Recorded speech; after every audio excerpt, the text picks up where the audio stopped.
Hey, what's up guys? Welcome to Radco. I'm James Alvarado, and today I want to talk about Kylesa's new record, Exhausting Fire. Kylesa is a Savannah, Georgia sludge band that incorporates elements of stoner rock, doom metal, psych rock, and post-metal. The band have been mainstays of the indie metal scene for years now with their swirling dual drum parts, pure guitar tones, and really big hooks. The band got some attention for their early work, but really hit their stride in my opinion with the release of Static Tensions back in 2009.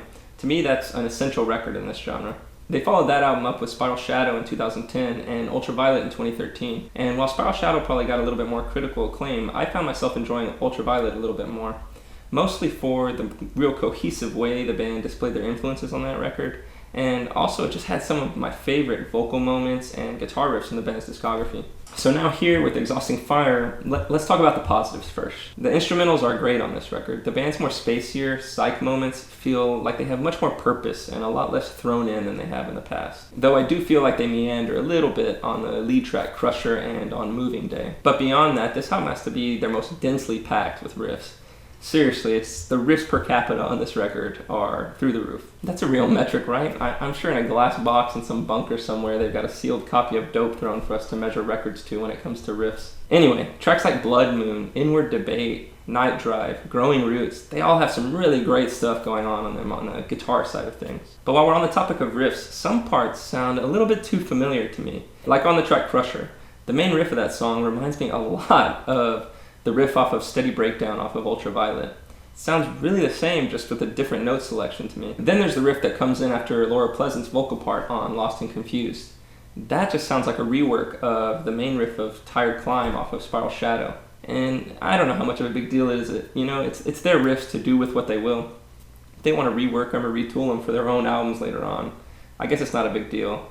I think maybe, for me, it's just bothering me a little more because it's compounded on top of other things that are annoying me about this record. Like the guitar tone. They just sound compressed into submission, like they're fighting for dynamics or clarity, but just wind up getting lost in a jumbled mess of a mix, which I'll talk about some more later. The guitars overall lack that organic, naturally big sound that they've had in the past, and earn the band comparisons to bands like Baroness or Mastodon. Then there's the vocals. Almost every vocal part on this record feels like an afterthought to me. Like on the track Moving Day, I know the vocals are telling some sort of story, but with the delivery, I just don't know that I care to hear it. Or like on the tracks Inward Debate and Shaping the Southern Sky. These tracks are jams instrumentally, but the vocals just lull in between everything in a sleepy way that I just don't care for. That being said, I love Pleasant's vocal part on Lost and Confused. It's a vocal style that reminds me a lot of like Dum Dum Girls or Warpaint, or what Nicky Cage does in True Widow. But then you offset that with what Philip Cope does on the refrain of that song, with some almost cringe-worthy lyrics. Two souls lost and confused with nothing to lose. It's almost enough to ruin a great song for me. The album just doesn't have those great vocal moments like in Vulture's Landing, or We're Taking This off of Ultraviolet, or Cope's vocals on Dust off of Spiral Shadow, or anything off of Static Tensions. On the production side of things, I can't help but be disappointed with the mixing on this record. The vocals are all over the place, and they never feel like they settle into a place that feels right on any of these songs. In general, the tracks feel like they lack clarity or are, again, over-compressed. But I think they were trying to go for that modern, balls-to-the-wall, hit-you-in-the-face sound.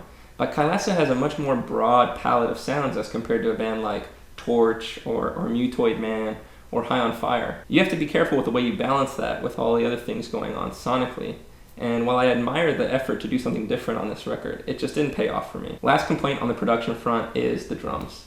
The band records and performs with two drummers. It's a huge part of their live sound, or their sound in general, if you ask me.